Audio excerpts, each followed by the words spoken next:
हेर साथीहरू आज फेरि म आएँ नयाँ भ्लग हेरेर। आज चाहिँ म रेडी भएर घरसम्म जानु लागेको अनि जानु भएको अनि यस्तो हेरेर भान्जा भान्जीहरू मजाले खेलिरहेको रहेछ अनि अलिकति जिस्के भान्जासँग चले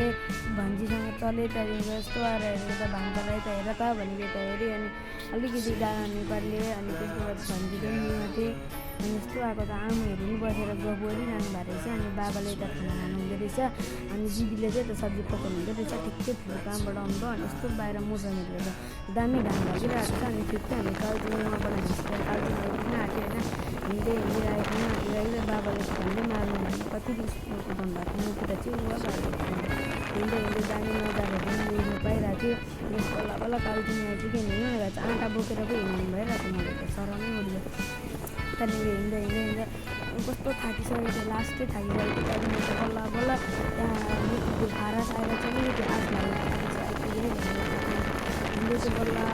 हो गाडी बल्ल आएर सुतेर उठेर त्यहाँदेखिको अनि यस्तो फेरि रत्मिरा जाने अरे म हेर्नु न ऊ बाँदरले कति मजाले हिँडिरहेको छ है रमाइरहेको छ ऊ हेर्नुहोस् है कति मजाले सुतिरहेछ अनि यता हेर्नु त ऊ यता बाबा पनि मजाले त्यहाँदेखि अलिकति म यता घुम्न आज